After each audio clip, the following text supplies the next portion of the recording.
राजा के दो लड़के जो अपनी माँ को बचाने जादुई पहाड़ पर जाते हैं और वहाँ पर पत्थर बन जाते हैं।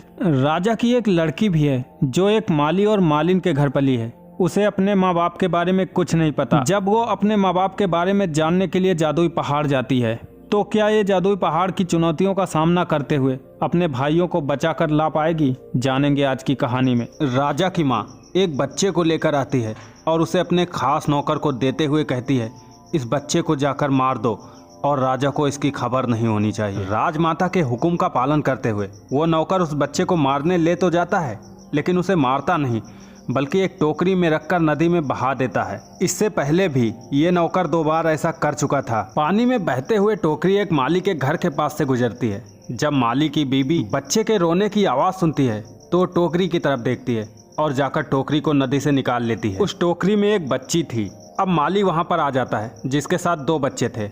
माली अपनी बीबी से बोलता है, इससे पहले भी इस नदी ने हमें 2 बच्चे दिए हैं और आज एक बेटी दे दी, हम इसे भी पालेंगे। अब इस लड़की का नाम ये लोग लीना रख देते हैं। कई साल गुजर जाते हैं। लीना 12 साल की हो चुकी है। वो एक नदी से पानी भर रही होती है। तब तक उसका बड़ा भाई पीटर उसके पास आता है। वो बोलता है, फूल लगाने के लिए क्यारी बनाने में तुम्हारी मदद चाहिए। अब लीना उसकी मदद करने आ जाती है। एक दिन लीना नदी के किनारे कुछ कुत्ते देखती है तो वो उन कुत्तों के साथ खेलने लगती है। ये कुत्ते राजा अलेक्जेंडर के थे जो वहीं नदी के किनारे उदास बैठे थे। अब लीना उनके पास जाती है तो उनके हाथ में एक लकड़ी का खिलौना देखती है। तो लीना राजा अलेक्जेंडर से पूछती है, क्या ये खिलौना आपने बनाया? तो राजा अलेक्जेंडर बताते हैं, नहीं, ये खिलौना मैंने नहीं बल्कि मेरी बीबी ने बनाया जो कि अब इस दुनिया में नहीं है। तब लीना उन्हें वैसा ही एक खिलौना बना कर देती है और बोलती है, ऐसा खिलौना मैं भी बना लेती हूँ। शाम को जब राजा और उसकी माँ खाना खा रहे होते हैं तो राजा उसे बताता है कि आज वो एक लड़की से मिला जो कि उसकी बीबी हेलेना जैसी थी और वो बातें भी उसी तरह कर रही थी। ये सुनने के बाद राजा की माँ चौंक जाती है। इसके बाद वो खुद एक बग्गी में बैठकर उसका पता लगाने के लिए निकल पड़ती है। राजा की माँ जब माली के घर पहुंचती है तो वो उन तीनों को देखकर चौंक जाती है। अब राजमाता अपने खास नौकर के पास आती है और उससे पूछती है, तुमने उन बच्चों का क्या किया था?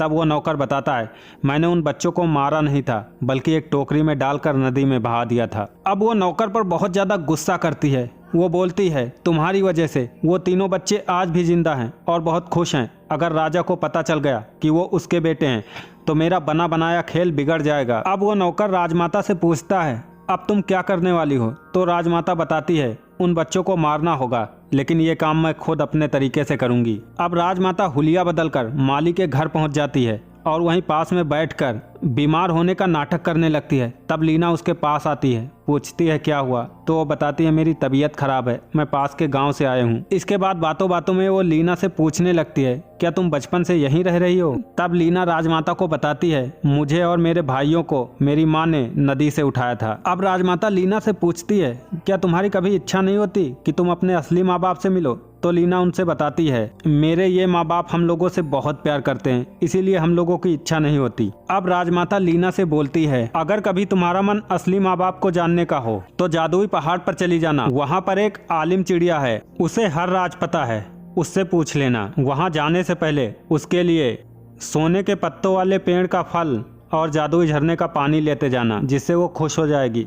अब लीना रात को अपने भाइयों से ये बात बताती है तो उसके भाई बताते हैं, हम अपने असली माँ बाप के बारे में जानकर क्या करेंगे? अगर उन्हें हमारी फिक्र होती तो वो हमें इस तरह पानी में ना बहाते। सुबह नाश्ते के वक्त पीटर बताता है कि मैं लकड़ियाँ काटने जा रहा हूँ और मुझे थोड़ा सा टाइम लगेगा। जब वो जाने लगता है तो लीना उसके पीछे पीछे जाती है और उससे पूछती है, क्या तुम जादुई पहाड़ पर जा रहे हो? तो वो बोलता है, हाँ, और मुझे थोड़ा टाइम लगेगा, मैं जल्द ही लौट आऊंगा, लेकिन ये बात तुम किसी को बताना मत। इसके बाद वो पीटर से गले मिलती है और पीटर वहाँ से चला जाता है।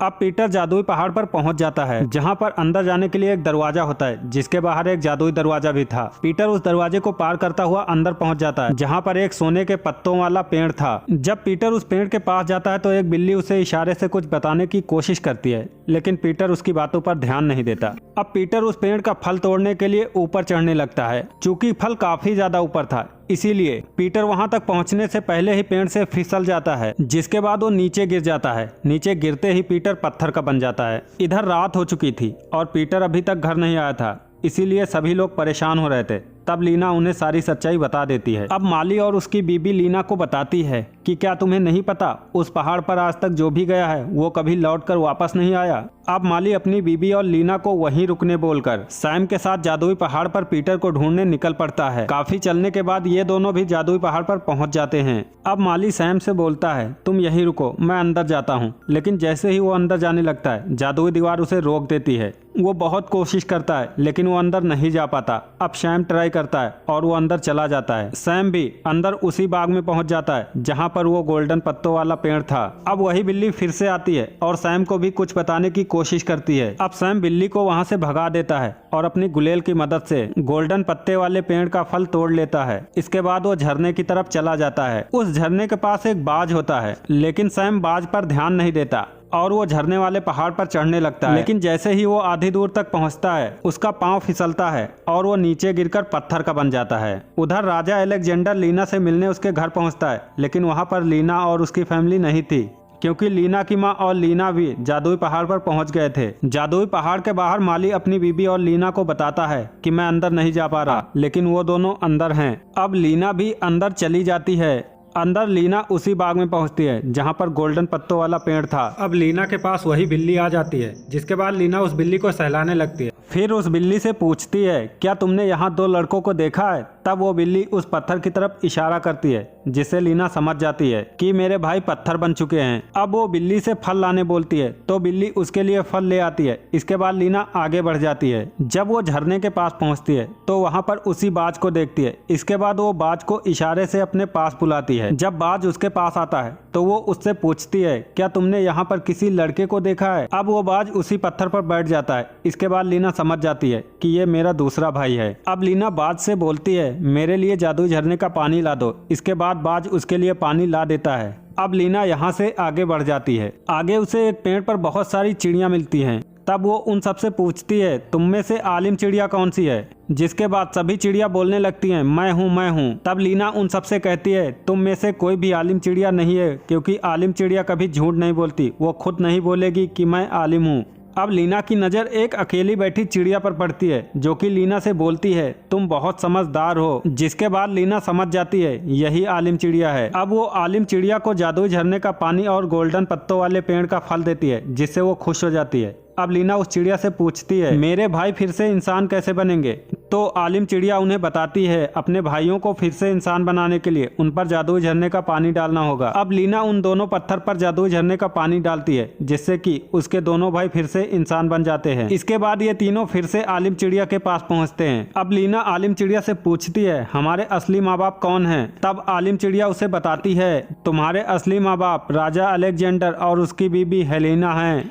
अब लीना आलिम चिड़िया से पूछती है, हमारे माँ बाप ने हमें नदी में क्यों फेंक दिया? तो आलिम चिड़िया उन्हें बताती है, तुम्हारे माँ बाप ने तुम्हें नदी में नहीं फेंका, बल्कि राजमाता ने तुम्हें नदी में फेंकवाया और राजा से बोल दिया तुम्हारे बच्चे मरे पैदा हुए हैं। ज्ञानी चिड़िया लीना से यह भी बताती है कि तुम्हारी माँ एक किसान परिवार से थी और राजमाता नहीं चाहती थी कि राजा अलेक्जेंडर की शादी एक किसान परिवार में हो, इसीलिए राजमाता ने तुम लोगों के साथ ऐसा किया। तब लीना ज्ञानी चिड़िया से पूछती है, तो क्या हम लोगों की जुदाई में हमारी माँ मर गई? इस पर ज्ञानी चिड़िया लीना को बताती है, तुम्हारी माँ मरी नहीं बल्कि अभी जिंदा है। इसके बाद लीना और उसके दोनों भाई राजा को ये बात बताने के लिए भाग जाते हैं।